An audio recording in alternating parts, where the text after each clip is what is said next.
غور طلب ریڈیو. میں ساگر خیامی صاحب سے درخواست کرتا ہوں کہ اب راہ کرم تشریف لائیں.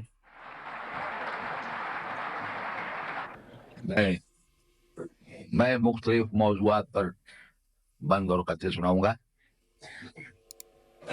پہلے میں کیا کہوں، میرے پاس الفاظ نہیں. عمر بھر یہی سب باتیں کرتے رہے اور لوگوں کا شکریہ ادا کرتے رہے، سب کچھ کرتے رہے. لیکن آج جو محبتوں کا اور جس خلوص کا آپ لوگوں نے مظاہرہ کیا ہے، اور ڈاکٹر زرعی صاحب اور تمام ان کے مددگار معاون حضرات نے، میں پاس کوئی لفظ ہی نہیں کہ میں اس کے لیے آپ کا شکریہ ادا کر سکوں. اس لیے کہ دولہا اپنی بارات میں خود پپیری بجائے تو کیسے میں پھر آؤں گا انشاءاللہ اور آپ کے لیے کچھ شکریہ کے پھر الفاظ کہوں گا. اس سے پہلے کچھ شعر سنا دوں. جدے میں مشاعرہ ہو رہا تھا تو وہاں تو ظاہر کا پردہ بہت ہے، تو مرد آگے بیٹھتے ہیں، عورتیں پردوں کے پیچھے. لیکن جب کس حقیر کا نام پکارا گیا تو وہ پردہ ہٹا دیا گیا. تو میں نے سوچا کہ آخر دوسروں سے پردہ اور مجھ سے کیوں نہیں ہے. تو یہ 6 مصرے کہ سلسلہ درد کے چھالوں کا مٹایا ہم نے، سلسلہ درد کے چھالوں کا مٹایا ہم نے، آئینہ وقت کے سورج کو دکھایا. کہا درد کی شدت پر لگایا ہم نے، اور مرد و زن پیر و جوان سب کو ہنسایا ہم نے. ہم تو ہر درد کا معجون نظر آتے ہیں، اور محفل حسن میں خاتون نظر آتے ہیں.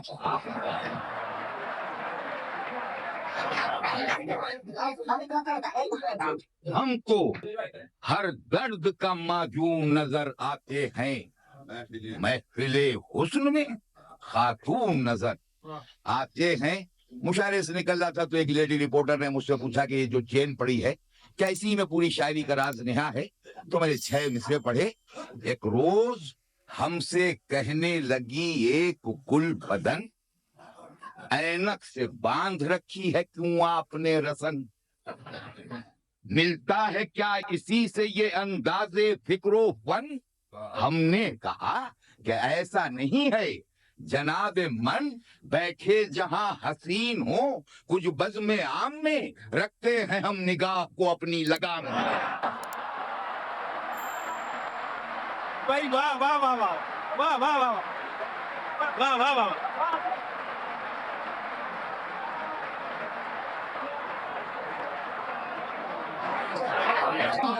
ایک روز ہم سے کہنے لگی، ایک روز ہم سے کہنے لگی ایک گل بدن، اینک سے باندھ رکھی ہے کیوں آپ نے رسن، ملتا ہے کیا اسی سے یہ انداز فکر و فن.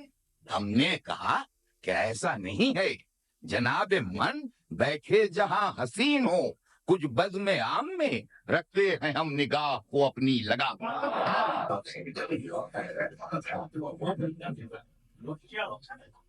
جب ملک میں میرے حالات خراب ہو جاتے ہیں تو ان کا اثر سب سے پہلے مشاعروں پر پڑتا ہے. اب جن لوگوں کی روزی روٹی مشاعروں سے وابستہ ہے وہ شاعر کیا کریں. یہ 6 مصرے کہ مندہ پڑا ہے شعر و سخن کا جو روزگار، سوکھے میں سوکھتے ہیں ادیبان باوقار، کس سے بیان کیجئے شاعر کا حال زار، بنیے بھی مارے خوف کے دیتے نہیں ادار. اور بیگم یہ کہہ رہی ہیں مجھے کوس کوس کے، کب تک پکڑ کے کھاؤ گے مرغے پڑوس کے. سبحان اللہ سبحان اللہ واہ واہ واہ سبحان اللہ سبحان اللہ. بیگم یہ کہہ رہی ہیں مجھے کوس کوس کے، کب تک پکڑ کے کھاؤ گے مرغے پڑوس کے. 2 مسلسل بند ہیں انسان اور شیطان کہ مل گیا شیطان گلی میں ایک دن روتا ہوا. میں نے پوچھا وہ گدھے کیوں رو رہا ہے کیا ہوا، تو بڑا شیطان ہے جو بھی ہوا اچھا ہوا، آسماں کی سمت بھاگا شیر یہ پڑھتا ہوا. آدمی ور آ گیا شیطان سے مردود پر، اور پی رہا ہے بیڑیاں